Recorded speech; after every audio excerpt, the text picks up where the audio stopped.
सिखी है कर्मा वाली है तेरे बड़े अनोखे रंग, तेरे भागा विच कुर्बानियां, तेरे लेखा दे विच जंग। और जंग भी ऐसी ऐसी लिखी जाती हैं कि हमारे वाले समझ नहीं पाते कि कौन सी जंग लिखी जा रही है। पंजाब हरियाणा हाईकोर्ट के अंदर पंजाब सरकार ने जो दलीलें दी हैं, उन दलीलों के हिसाब से तो शायद आजीवन ही बाहर आ पाएगा भाई अमृतपाल सिंह। आजीवन बाहर नहीं आ पाएगा। पंजाब सरकार बोल रही है जी देश के लिए सबसे बड़ा खतरा है ये। जैसे बंदी सिंहों को बताया जाता है ये बाहर नहीं आने चाहिए जी, पंजाब का माहौल खराब हो जाएगा, देश के लिए खतरा हो जाएगा। पहले तो पंजाब सरकार एक बात को क्लियर करे, पंजाब को देश मानती है, अब देश को पंजाब मानती है। सवाल कोई मुश्किल नहीं है, सवाल बिल्कुल आसान है। या तो पंजाब अलग देश है, जैसे पंजाब सरकार दलील दे रही है भाई पंजाब अलग देश है, तभी तो देश को खतरा होगा। बाकी और कहीं तो नहीं, कहीं तमिलनाडु, मणिपुर, मिजोरम, मेघालय वो लोग तो नहीं बोलते कि भाई हमारे को कोई खतरा है अमृतपाल से। क्या महाराष्ट्र वाले बोलते हैं, यूपी वाले बोलते हैं ये हमारे को अमृतपाल से कोई खतरा है। कम से कम पंजाब पुलिस के उस इंस्पेक्टर का बयान तो सुन लो जिसका बच्चा नशे के कारण इस दुनिया को छोड़ के चला गया, अकाल चलाना कर गया। उसने बोला अगर अमृतपाल बाहर होता तो शायद मेरा बेटा जिंदा होता, लेकिन फिर भी तुम्हारी समझ में नहीं आए। यूपी पुलिस ने एक खालिस्तानी आतंकवादी को पकड़ा भाई 20 साल के बाद, 20 साल के बाद, 33 साल के बाद। 93 में उसके ऊपर केस दर्ज हुआ था, 33 साल के बाद। लेकिन जब उस आतंकवादी खोजबीन कर रहे थे तो उसका ओरिजिनल नाम सामने आ गया भाई, ओरिजिनल नाम। ये केस भी अमृतपाल पर ही मंडा जाएगा, आपको बता देते हैं पहले ही मंडा जाए। क्यों? क्योंकि मोहाली से गिरफ्तार किया है भाई, पिछले 33 साल से मोहाली में छुपा हुआ था। कमाल की बात नहीं है? 33 साल से एक छोटी सी जगह में, एक छोटे शहर में कोई बंदा छुपा हुआ और पुलिस पकड़ नहीं पा रही उसको 33 साल से, लेकिन अचानक पकड़ लिया। क्योंकि 23 फरवरी आने वाली है इसलिए पकड़ लिया उसको अचानक। 23 फरवरी को सुनवाई होनी है। पहले आपको ना उसकी डिटेलमेंट बताते हैं उस आतंकवादी की। उत्तर प्रदेश की एटीएस की टीम को बड़ी सफलता हाथ लगी। टीम ने गौतम बुद्ध नगर पुलिस के साथ संयुक्त कार्रवाई में पंजाब के मोहाली में छापेमारी की, जहां 31 साल से छिपे भगोड़े खालिस्तानी कमांडो फोर्स केसीएफ के आतंकवादी को पकड़ा। टीम के हत्थे चढ़े आरोपी आतंकवादी की पहचान सुखविंदर सिंह ढिल्लो उर्फ दयाल सिंह, अब अगला जो उर्फ है ना उसको थोड़ा ध्यान से, उर्फ राकेश शर्मा, छिंदा पुत्र बंता सिंह निवासी कपूरथला पंजाब के रूप में हुई है। ये राकेश शर्मा नाम कैसे आ गया बीच में? कोई नहीं, इस नाम को छिपा देंगे, गलती से लिखा गया होगा। एटीएस प्रवक्ता के अनुसार केसीएफ को आतंकी गतिविधियों के कारण प्रतिबंधित संगठन घोषित किया गया है। आरोपी के खिलाफ 18 अप्रैल 1993 को में नोएडा के थाना सेक्टर 20 में AK-56 राइफल और 121 जिंदा कारतूस सहित गिरफ्तारी के बाद केस दर्ज हुआ था। वह पंजाब से भागकर गौतम बुद्ध नगर में जिले में छिपा हुआ था। गौतम बुद्ध नगर जिले में छिपा हुआ था भाई, ठीक है ना। मोहाली से पकड़ा गया है भाई, यूपी की पुलिस ने पकड़ा है। मान लेते हैं, मान लोगे तो फायदे में रहोगे हैं।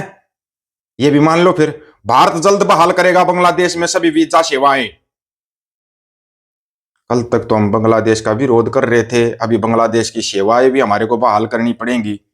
बड़े कमाल की बात है कि अंधभक्तों तुम्हारे कुछ समझ में आ नहीं रहा है, हैं?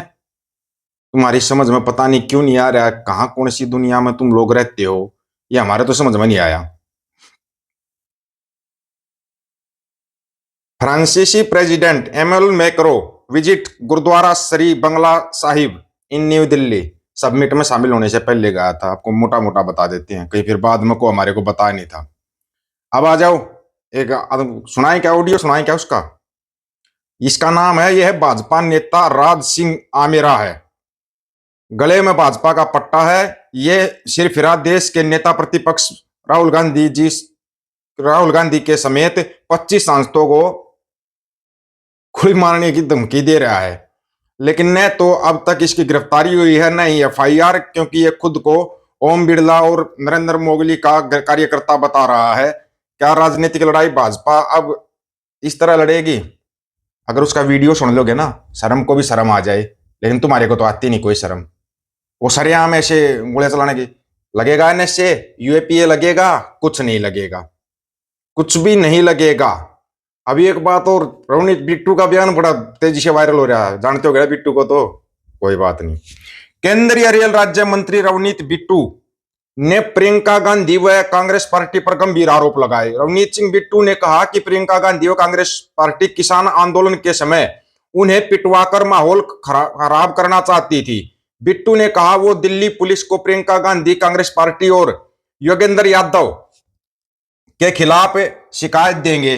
बिट्टू ने कहा कि 6 साल पहले किसान आंदोलन के दौरान प्रियंका गांधी ने उन्हें जबरन योगेंद्र यादव के पास भेजा था। जब वो योगेंद्र यादव के पास पहुंचे तो वहां 500 से ज्यादा, यहां थोड़ा ध्यान से सुनना भाई, 500 से ज्यादा खालिस्तानी समर्थक बैठे थे।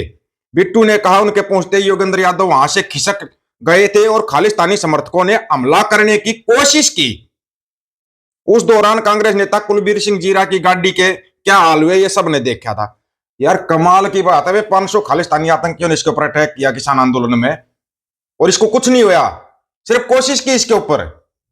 मान लो, नहीं मानोगे ना तो फिर तुम आतंकवादी खालिस्तानी और देशद्रोही हो फिर, अगर नहीं मानोगे तो। क्योंकि बिट्टू कह रहा है आजकल वो पवित्र गंगा में डुबकी लगा चुका है, बीजेपी ज्वाइन कर चुका है, तो उसकी बात में तो सच्चाई होगी ही होगी।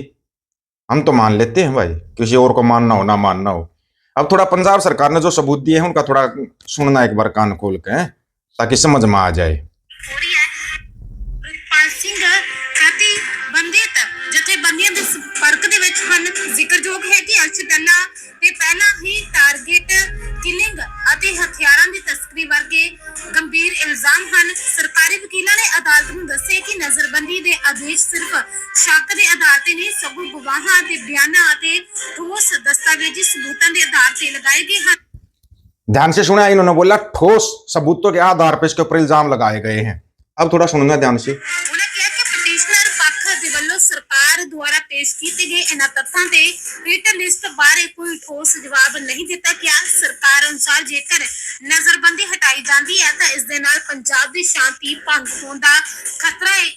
सरकार के वलों हाई कोर्ट दे विच दावा पेश किया गया है। अमृतपाल सिंह की पैरोल नूं लेके लगातार सुनवाई जारी है। दस्सिए कि अमृतपाल सिंह के वलों संसद दे विच बड़े कमाल की बात है भाई, ये बोल रहे हैं हम ठोस सबूतों के आधार पर बोल रहे हैं, लेकिन हमारे पास सबूत कोई नहीं है। ठोस सबूतों के आधार पर बोल रही है पंजाब सरकार कि देश की शांति को खतरा है भाई, अगर ये बाहर आ गया तो देश की शांति भंग हो जाएगी। भाई बड़े कमाल की बात है कि लोगों को ये छोटी सी बात समझ में नहीं आ रही है।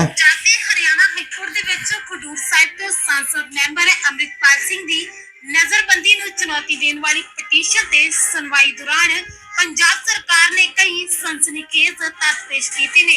सरकार ने अमृतपाल सिंह की हिरासत नूं जायज ठहराउंदे होए अदालत नूं दस्सिया कि उन्हां दी रिहाई जनतक सुरक्षा ते राज दी कानून व्यवस्था दी एक बड़ा खतरा साबित हो सकती है।